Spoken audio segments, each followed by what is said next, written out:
Hi hello ಎಲ್ರಿಗೂ ನಮಸ್ಕಾರ. ಎಲ್ರಿಗೂ ವೆಜ್ ತಿಂದು ಬೋರ್ ಆಗಿದ್ರೆ ಹಂಗಂತ ನಾನ್ ವೆಜ್ ಸಹ ತಿನ್ನೋಕ್ಕಾಗಿಲ್ಲ ಅಂದರೆ ಈ ಥರ ನಾಟಿ ಸ್ಟೈಲಲ್ಲಿ ಎಗ್ ಕರಿನ ಒಂದು ಸಲ ಟ್ರೈ ಮಾಡಿ. ಟೇಸ್ಟ್ ಮಾತ್ರ ಚಿಂದಿಯಾಗಿರುತ್ತೆ. ಹಾಗೆ ನಮ್ಮ ವಿಡಿಯೋನ ಯಾರ್ಯಾರೆಲ್ಲ ನೋಡ್ತಾ ಇದ್ದೀರಾ ದಯವಿಟ್ಟು ಸಬ್ಸ್ಕ್ರೈಬ್ ಮಾಡ್ಕೊಳ್ಳಿ. ವಿಡಿಯೋನ ಕೊನೆ ತನಕ ನೋಡಿ ಹೇಗಿದೆ ಅಂತ ಕಮೆಂಟ್ ಮಾಡೋದನ್ನ ಮಾತ್ರ ಮರಿಬೇಡಿ. ಬನ್ನಿ ಇವಾಗ ನಾವು ನಾಟಿ ಸ್ಟೈಲಲ್ಲಿ ಎಗ್ ಕರಿನ ಹೇಗೆ ಮಾಡೋದು ಅನ್ನೋದನ್ನ ತಿಳ್ಕೊಳ್ಳೋಣ. ಇದು ನನಗೆ ನಮ್ಮಮ್ಮ ಹೇಳ್ಕೊಟ್ಟಿದ್ದು. ಇವಾಗ ನಿಮಗೆ ನಾನು ಹೇಳ್ಕೊಡ್ತೀನಿ. ಮೊದಲಿಗೆ ನಾನಿವಾಗ ಒಂದು ಮಿಕ್ಸಿ ಜಾರ್ ತೊಗೊಂಡು ಅದಕ್ಕೆ ನೀಟಾಗಿ ತೊಳೆದು ಕಟ್ ಮಾಡಿ ಇಟ್ಕೊಂಡಿರೋ ಕಾಯಿ ಹಾಕ್ಕೋತಾ ಇದ್ದೀನಿ. ನಿಮ್ಮ ಮನೇಲಿ ಕಾಯಿ ಇಲ್ಲ ಅನ್ನಂಗಿದ್ರೆ ಕೊಬ್ಬರಿ ಹಾಕ್ಕೋಬೋದು, ನೋ ಪ್ರಾಬ್ಲಮ್. ಮತ್ತು ಒಂದು ಮೀಡಿಯಮ್ ಸೈಜ್ ಈರುಳ್ಳಿ ಕಟ್ ಮಾಡಿ ಹಾಕ್ಕೋತಾ ಇದ್ದೀನಿ. ಅದ್ರ ಜೊತೆ ಮತ್ತು ಒಂದೇ ಒಂದು ಟೊಮ್ಯಾಟೊ ಹಾಕ್ಕೋತಾ ಇದ್ದೀನಿ. ಹಂಗೆ ಇದಕ್ಕೆ ನಿಮಗೆ ಖಾರಕ್ಕೆ ಎಷ್ಟು ಬೇಕೋ ಅಷ್ಟು ಒಣಮೆಣ್ಸಿನ್ಕಾಯಿ ಹಾಕ್ಕೊಳ್ಳಿ. ಒಣಮೆಣ್ಸಿನ್ಕಾಯೇ ಬಳಸಿ ಈ ಥರ ಮಸಾಲೆಗೆ. ಹಸಿಮೆಣ್ಸಿನ್ಕಾಯಿ ಅಷ್ಟೊಂದು ಟೇಸ್ಟ್ ಕೊಡಲ್ಲ. ತದನಂತರ ಒಂದು 2ರಿಂದ 3 ಗಂಟು ಬೆಳ್ಳುಳ್ಳಿ ಸುಲಿದು ಹಾಕ್ಕೋತಾ ಇದ್ದೀನಿ. ಮತ್ತು ಒಂದು 5ರಿಂದ 6 ಕಾಳುಮೆಣಸು ಮತ್ತು ಒಂಚೂರು ಗಸಗಸೆ ಹಾಕಿದಷ್ಟು ಸಾಂಬಾರಿನ ಟೇಸ್ಟ್ ಆಗಿರುತ್ತೆ. ಒಂದೆರಡೆರಡು ಲವಂಗ ಸೇರಿಸ್ಕೊತಾ ಇದ್ದೀನಿ. ಅದಾದಮೇಲೆ ಒಂಚೂರು ಚಕ್ಕೆ ಸೇರಿಸ್ಕೊತಾ ಇದ್ದೀನಿ. ಇದೆಲ್ಲ ಹಾಕಿದ ನಂತರ ಒಂದು ಅರ್ಧ ಸ್ಪೂನಷ್ಟು ಅರಿಶಿನ ಸೇರಿಸ್ಕೊತಾ ಇದ್ದೀನಿ ನಾನಿವಾಗ. ಅರಿಶಿನ ಏನು ಜಾಸ್ತಿ ಹಾಕಕ್ಕೆ ಹೋಗಬೇಡಿ, ಒಂಚೂರು ಸಾಕು. ತದನಂತರ ರುಚಿಗೆ ತಕ್ಕಷ್ಟು ಒಂದು ಸ್ವಲ್ಪ ಉಪ್ಪು ಸೇರಿಸ್ಕೊತಾ ಇದ್ದೀನಿ.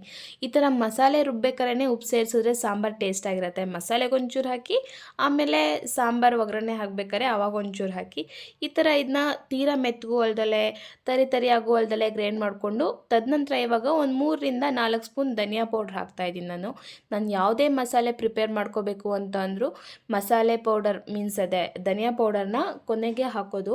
ನೀವು ಒಂದ್ಸಲ ಟ್ರೈ ಮಾಡಿ, ಈ ಥರ ಮಾಡಿದ್ರೇ ಸಾಂಬಾರು ಟೇಸ್ಟ್ ಆಗಿರುತ್ತೆ. ಮತ್ತು ನೀವು ಕರ್ರಿಗೆ ಮೊಟ್ಟೆ ಫುಲ್ ಹಾಕಂಗಿದ್ರೆ ಈ ಥರ ಚೂರು ಕಟ್ ಮಾಡಿಕೊಂಡು ಅದನ್ನ ಎಣ್ಣೆಗೆ ಅರ್ಶಿನದ ಪುಡಿ ಮತ್ತು ಖಾರದ ಪುಡಿ ಒಂಚೂರು ಹಾಕಿ ಫ್ರೈ ಮಾಡ್ಕೊಳ್ಳಿ. ನಾನು ಈ ಥರ ಮಾಡಲ್ಲ, ಅರ್ಧ ಕಟ್ ಮಾಡಬೇಕು ಅಂತ ಅಂದ್ಕೊಂಡಿದ್ದೀನಿ.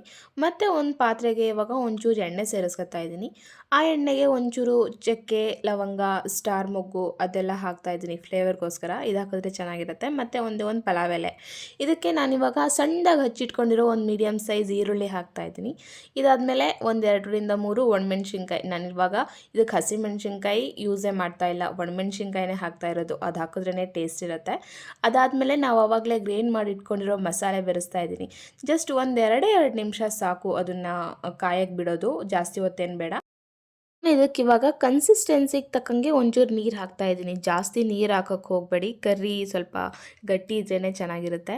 ಆಮೇಲೆ ಒಂದು 5 ನಿಮಿಷ ಈ ಥರ ಕುದಿಯೋಕ್ಕೆ ಬಿಡಬೇಕು ಅದನ್ನ. ಆಮೇಲೆ ನಾವೇನು ಮಾಡಬೇಕು ಅಂದರೆ ಮೊಟ್ಟೆ ಎಲ್ಲ ಬೇಯಿಸಿಟ್ಕೊಂಡಿರ್ತೀವಲ್ಲ, ಒಳಗಡೆ ಯೆಲ್ಲೋ ಕಲರ್ ಇರುತ್ತಲ್ಲ, ಅದನ್ನು ಒಂದು 2ರಿಂದ 3 ಮೊಟ್ಟೆದು ಸಪ್ರೇಟ್ ತೆಗೆದಿಟ್ಕೊಂಡು ಅದನ್ನು ಒಂಚೂರು ಈ ಥರ ಎಲ್ಲ ಪುಡಿ ಮಾಡಿಬಿಟ್ಟು ಅದಕ್ಕೆ ಸೇರಿಸ್ಕೊಳ್ಳಿ. ಯಾಕಂದರೆ ಈ ಥರ ಮಾಡೋದ್ರಿಂದ ಸಾಂಬಾರು ಒಂಥರ ಟೇಸ್ಟು ಬರುತ್ತೆ ಮತ್ತು ಗಟ್ಟಿನೂ ಬರುತ್ತೆ. ಮತ್ತು ನಾವಿದನ್ನು ಚಪಾತಿ ಜೊತೆ ಆಗಲಿ, ಪರಾಟ ಜೊತೆ ಆಗಲಿ, ಏನದ್ರ ಜೊತೆ ಆದರೂ ತಿಂದರೆ ಸಾಂಬಾರು ಒಂಥರ ಕ್ರೀಮಿಯಾಗಿರುತ್ತೆ, ತುಂಬ ಟೇಸ್ಟಾಗಿರುತ್ತೆ. ನಾನಿವಾಗ ಈ ಥರ ನೀಟಾಗಿ ಬೇಯಿಸಿ ಕಟ್ ಮಾಡಿ ಇಟ್ಕೊಂಡಿರೋ ಮೊಟ್ಟೆನ ಕುದೀತಾ ಇರೋ ಸಾಂಬಾರ್ಗೆ ಹಾಕ್ತಾಯಿದ್ದೀನಿ. ಅದು ನಾವು ಮಸಾಲೆ ಹಾಕಿದ್ದಾದಮೇಲೆ ಒಂದು 5ರಿಂದ 10 ನಿಮಿಷ ಕುದಿಸಿದ್ದಾದ್ಮೇಲೆ ಮೊಟ್ಟೆ ಹಾಕಬೇಕಾಗತ್ತೆ. ಅದಕ್ಕೂ ಮುಂಚೆ ಏನು ಹಾಕೋಕ್ಕೆ ಹೋಗಬೇಡಿ, ಯಾಕಂದರೆ ಅದು ಅಂದರೆ ಸಾಂಬಾರು ಮಾಡೋಕ್ಕೆ ಒಂದು ಸ್ವಲ್ಪ ಪ್ರೋಸೆಸ್ ಇರ್ತಾವಲ್ಲ, ಅದ್ರ ಪ್ರಕಾರ ಮಾಡಿದ್ರೇ ಚೆನ್ನಾಗಿರುತ್ತೆ. ಈ ಥರ ಮಾಡಿದ್ರೇ ಈ ಕರ್ರಿ ತುಂಬ ಟೇಸ್ಟಿಯಾಗಿರೋದು, ಇಲ್ಲಾಂದರೆ ಟೇಸ್ಟೇ ಚೇಂಜ್ ಆಗಿಬಿಡತ್ತೆ. ನೋಡಿ ಎಷ್ಟು ಚೆನ್ನಾಗಿದೆ. ಇದು ಬರೀ ಚಪಾತಿ ಪರೋಟ ಜೊತೆ ಮಾತ್ರ ಅಲ್ಲ, ರೈಸ್ ಜೊತೆನೂ ತಿನ್ಬೋದು, ಇಲ್ಲ ಮುದ್ದೆ ಜೊತೆನೂ ತಿನ್ಬೋದು, ತುಂಬ ಟೇಸ್ಟಿಯಾಗಿರುತ್ತೆ. ಮತ್ತು ನಾನಿವಾಗ ಇದಕ್ಕೆ ಲಾಸ್ಟಿಗೆ ಒಂದು ಸ್ವಲ್ಪ ಹಸಿ ಕರಿಬೇವು ಹಾಕ್ತಾಯಿದ್ದೀನಿ. ಕರಿಬೇವು ಫ್ಲೇವರು ಒಂಥರ ಚೆನ್ನಾಗಿರುತ್ತಲ್ಲ, ಅದಕ್ಕೆ ಹಾಕ್ತಾಯಿದ್ದೀನಿ. ತುಂಬ ಚೆನ್ನಾಗಿರುತ್ತೆ. ಮತ್ತು ನಾವಿವಾಗ ಇದಕ್ಕೆ ಉಪ್ಪು ಖಾರ ಎಲ್ಲ ಕರೆಕ್ಟಾಗಿದೆಯಾ ಅಂತ ಹೇಳಿಬಿಟ್ಟು ಒಂದು ಸಲ ಚೆಕ್ ಮಾಡ್ಕೋಬೇಕಾಗತ್ತೆ. ಚೆಕ್ ಮಾಡಿಕೊಂಡು ಉಪ್ಪು ಕಮ್ಮಿ ಇದ್ದರೆ ಉಪ್ಪು ಹಾಕಿ, ಖಾರ ಏನಾದರೂ ಕಮ್ಮಿ ಇದ್ದರೆ ಒಂಚೂರು ಖಾರದ ಪೌಡ್ರ್ ಹಾಕ್ಕೊಳ್ಳಿ. ಆಲ್ಮೋಸ್ಟ್ ಇನ್ನೇನು ಸಾಂಬಾರು ರೆಡಿ ಆಗಿಬಿಟ್ಟೈತೆ. ಇವಾಗ ಒಂದು ಸ್ವಲ್ಪ ಫೈನಲ್ ಟಚ್ ಕೊಡ್ತಾ ಇದ್ದೀನಿ, ಕೊತ್ತಂಬರಿ ಸೊಪ್ಪನ್ನ ಹಾಕಿಬಿಟ್ಟು. ಕೊತ್ತಂಬರಿ ಸೊಪ್ಪು ಹಾಕಿದ್ದಾದಮೇಲೆ ಜಸ್ಟ್ ಒಂದೇ 1 ನಿಮಿಷ ಕುದಿಸಿ ಸಾಕು, ಜಾಸ್ತಿ ಹೊತ್ತೇನು ಬೇಡ. ಓಕೆ, ಫೈನಲಿ ಸಾಂಬಾರು ರೆಡಿ ಆಯಿತು. ಮೊಟ್ಟೆ ಎಲ್ಲ ನೋಡ್ತಾ ಇದ್ರೆ, ಸ್ಮೆಲ್ಲೆಲ್ಲ ಬರ್ತಾ ಇದ್ರೆ ಒಂಥರ ಇವಾಗಲೇ ತಿಂದ್ಬಿಡೋಣ ಅಂತ ಅನ್ನಿಸ್ತೈತೆ. ಇದು ಚಪಾತಿ, ಪರೋಟ, ರೋಟಿ ಎಲ್ಲದ್ರ ಜೊತೆನೂ ತುಂಬಾ ಚೆನ್ನಾಗಿರುತ್ತೆ. ಚಪಾತಿ ಪರೋಟ ಎಲ್ಲ ತಿನ್ನಲ್ಲ ಅನ್ನೋರು ರೈಸ್ ಜೊತೆನೂ ತಿನ್ಬೋದು, ಇಲ್ಲ ಮುದ್ದೆ ಜೊತೆನೂ ತಿನ್ಬೋದು. ಟೇಸ್ಟ್ ಮಾತ್ರ ಸಖತ್ತಾಗಿರುತ್ತೆ. ನಾಟಿ ಸ್ಟೈಲಲ್ಲಿ ಮಾಡಿದ್ದೀವಲ್ಲ, ಏನದ್ರ ಜೊತೆ ಆದರೂ ಹಾಕ್ಕೊಂಡು ತಿನ್ಬೋದು ಇದನ್ನ. ನೀವು ಒಂದ್ಸಲ ಟ್ರೈ ಮಾಡಿ. ಧನ್ಯವಾದಗಳು.